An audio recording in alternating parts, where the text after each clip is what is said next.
Acontece que o patrimonialismo, que é o conceito original dos problemas originais que estão na raiz dos problemas brasileiros, ele não é somente algo indecente e não tem simplesmente a ver com corrupção. É algo também institucionalizado do ponto de vista formal, legalizado. E essa tunga não só é indecente do ponto de vista moral, como também mata pessoas.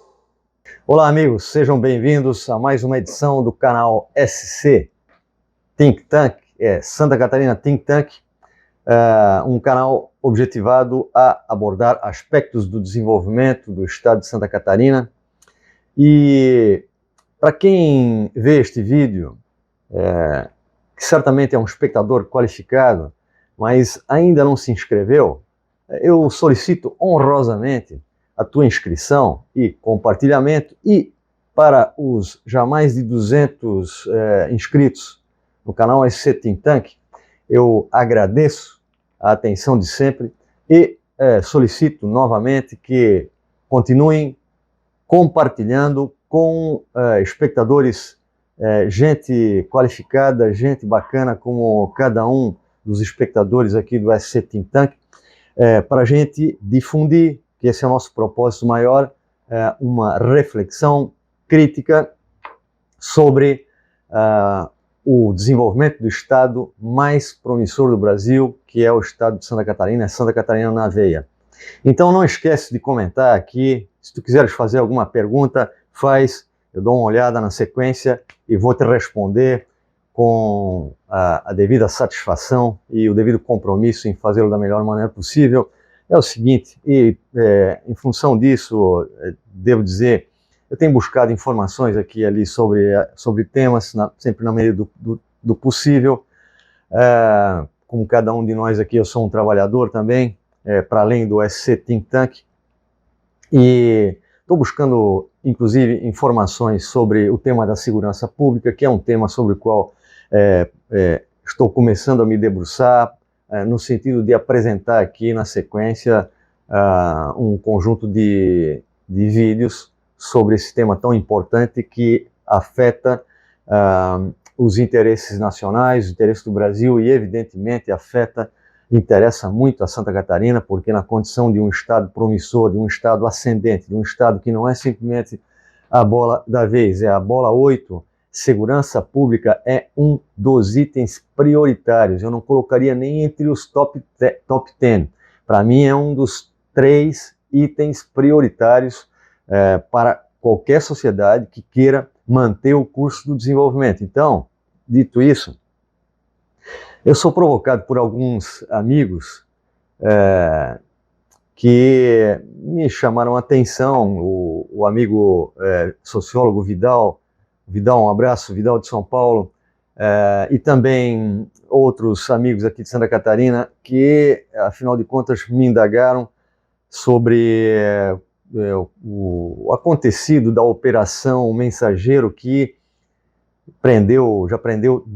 colocou 18 prefeitos do estado de Santa Catarina numa condição delicada aí, né? Cadeia e tal. E, bom, é evidente que isso é um fato que deve nos preocupar e a gente deve reagir criticamente a isso.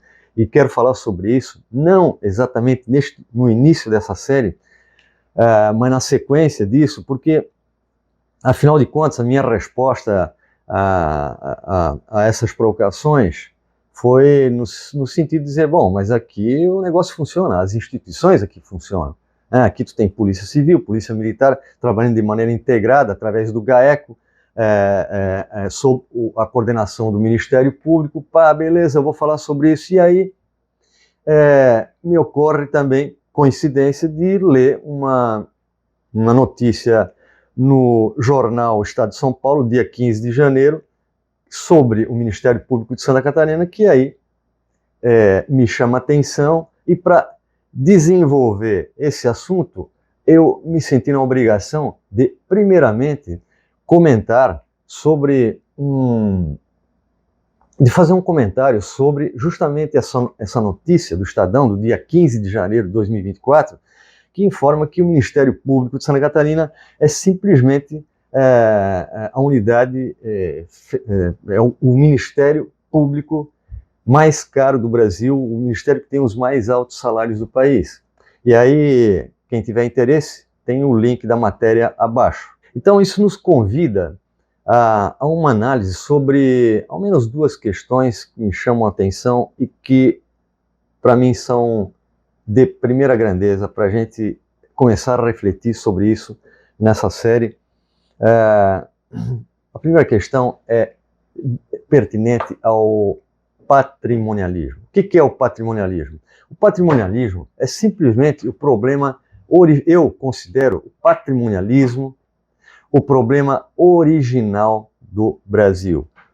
Tudo que nós vivemos em termos de política, que tem consequências sociais, econômicas, culturais e assim por diante, tem uma razão radical, de raiz inicial, que é o patrimonialismo. O que é o patrimonialismo? Segundo o sociólogo alemão Max Weber, explicou há um pouco mais de um século atrás, cabendo esse conceito, tipo ideal de análise da realidade para inúmeras nações, inclusive para a Alemanha do século XIX,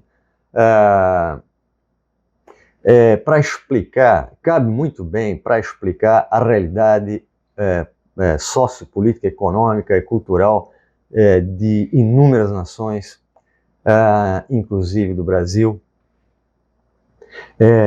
O patrimonialismo significa o ato de fazer do patrimônio público uma extensão do patrimônio privado. Então, quem chega ao poder, se aproxima do poder, na medida em que tem alguma condição de influir, de interferir, de fazer uso do patrimônio público, que é o resultado do esforço da sociedade trabalhadora, produtiva e empreendedora, que vai na forma de impostos para o governo federal, que tem a missão de promover o máximo interesse público possível, mas que no meio disso tem os atravessadores que acabam utilizando uma parte do patrimônio público, fazendo do patrimônio público uma extensão do seu patrimônio privado. É quando o público e o privado se misturam.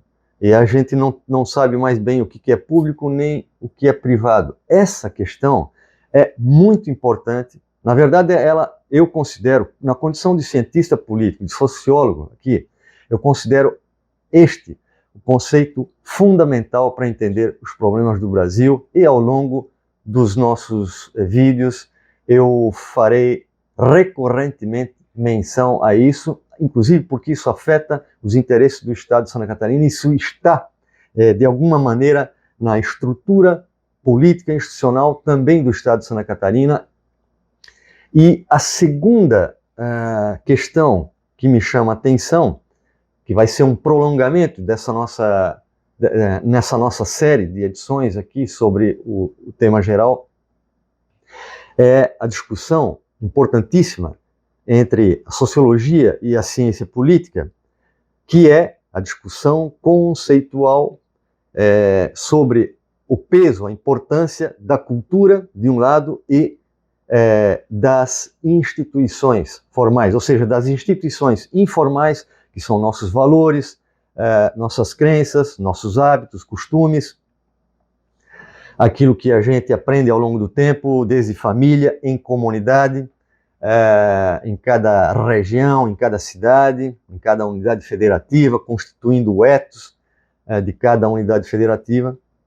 São, portanto, as instituições informais, que a gente chama de cultura, de um lado, e, de outro, as instituições formais, que são as leis, regras, normas, aquilo que é instituído formalmente, legalmente, e que passa a interferir no comportamento das pessoas, fazendo com que nós, de maneira geral, tenhamos que também nos submeter a essas instituições. E, nesse sentido, é importante destacar que, em relação às instituições, que são as leis, normas e regras de cada país, eu vou me basear significativamente no livro de dois autores estadunidenses, um turco-americano chamado Daron Acemoglu, que é um economista do MIT,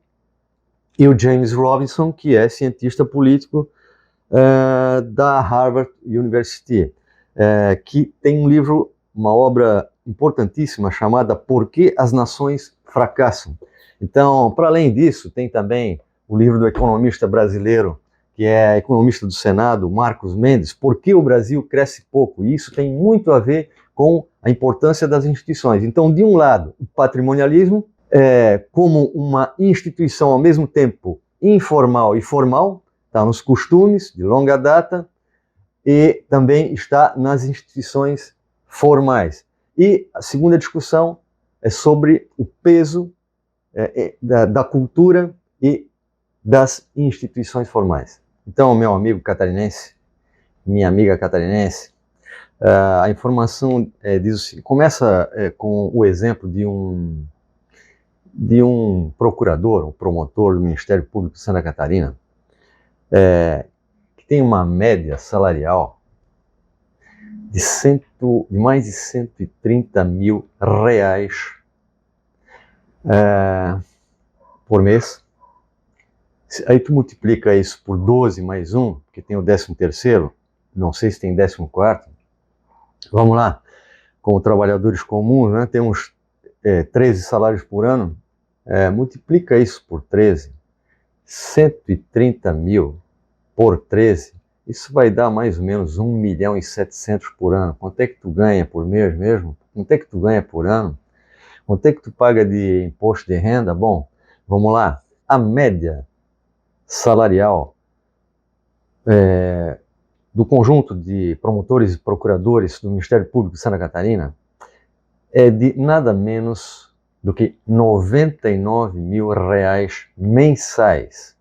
Eu vou repetir aqui, são 99 mil reais mensais, esta é a média salarial dos procuradores e promotores do Ministério Público do Estado de Santa Catarina. O que dá, se a gente multiplicar isso por 12 mais 1, né, 12 salários mais o 13º aí, deve ser com a gente também, né, nesse sentido, multiplicou por 13 dá praticamente 1 milhão e 300 mil por ano. E um deles, o que teve a maior média, teve uma média de mais de 130 mil reais mensais, o que se tu multiplicar por 13 vai dar 1 milhão e 700.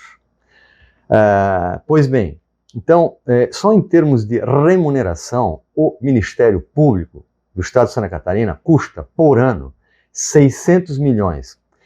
O curioso é o seguinte, é que existe um teto constitucional, e esse teto é de 41.600 reais. Ora, essa é a remuneração mensal de um ministro do Supremo Tribunal Federal, assim como também do presidente da República. Então, a lei diz o seguinte, que ninguém pode ganhar mais do que o presidente da República ou o ministro do Supremo Tribunal Federal. O valor teto é de 41.600 reais. Acontece que aí vem um conjunto de benefícios, de prebendas aí, né, de gratificações, auxílios aqui e ali, que do ponto de vista legal não são considerados salários. São considerados, olha o nome interessante, isso é considerado verba indenizatória, ou seja, o servidor público é indenizado por serviços adicionais, tempo a mais trabalhado aqui, férias que ele não utilizou, então ele acaba trocando isso por salário e aí vai. Então é o seguinte, para fazer um cálculo rápido aqui, a questão é que Se todos os integrantes ganhassem nada menos, porque podem até ganhar menos, mas digamos que ninguém ganhasse menos, nem mais, do que o teto de R$ 41.600, isso daria uma despesa de mais ou menos 250 milhões por ano e haveria uma sobra de 350 milhões por ano. 350 milhões por ano, se tu aplicar isso durante 5 anos, na duplicação da 470 nos próximos 5 anos, a duplicação da 470 vai estar passando em Rio do Sul, ajudando a potenciar o desenvolvimento do Alto Vale do Itajaí e, mais do que isso, diminuindo sensivelmente o número de acidentes automobilísticos nessa estrada e o número de mortes nos próximos anos. Então, dá para entender o tamanho da imoralidade do patrimonialismo brasileiro? Ora, porque não se trata simplesmente de um fundo moral marcado pela, digamos assim, indecência de uma apropriação legal institucionalizada. Essa é a questão. Leis são formuladas, são aprovadas pelo legislativo, com influência do judiciário, para beneficiar determinadas corporações de servidores públicos com altos salários, para poder, inclusive, extrapolar o teto salarial do país, que é do ministro do Supremo Tribunal Federal, do presidente da República, 41.600. Mas aí tem uma artimanha aí que eu vou explicar na próxima edição, como acontece essa arquitetura patrimonialista, inclusive para mostrar o seguinte, meus amigos, que não se trata simplesmente de corrupção. A corrupção não é o problema original do país, dos problemas de cada país, inclusive do Brasil, inclusive em Santa Catarina, que é um estado onde as instituições, na média, funcionam melhor do que a média nacional, funcionam de maneira mais eficiente, gerando mais eficácia do que em outros estados brasileiros. A gente tem vários índices que demonstram a nossa condição de prosperidade, de maior funcionamento do sistema político, social, econômico, assim por diante. Acontece que a usurpação, esse é o termo aqui, do patrimônio público não se dá simplesmente de forma ilegal, ela se dá também de maneira legal. E é isso que eu quero enfatizar a partir da semana que vem. Então, semana que vem, a gente dá continuidade a essa reflexão sobre um caso específico que nos ajuda a refletir um problema de ordem original, fundamental, que é o patrimonialismo brasileiro, que está nos costumes, que está nas leis brasileiras, e isso afeta, inclusive, as instituições de Santa Catarina, porque, afinal de contas, nós fazemos parte deste país. E aí, eu quero insistir nisso, de que essa indecência legalizada é concentradora de renda, é preservadora da desigualdade social e ela mata pessoas. A gente se vê semana que vem. Então, não esqueça de... Não. Tá, beleza? Corta, João. Centralizado, beleza? É o ministro da Educação ligando para mim. Diz para ele que eu não posso atendê-lo agora. Porra, meu Deus. O que eu queria falar mesmo? Não sei. Você perguntou de novo, você quer falar? Vou começar de novo. 2 e... Na semana que vem, a gente se vê então. Peraí, vou fazer mais uma vez.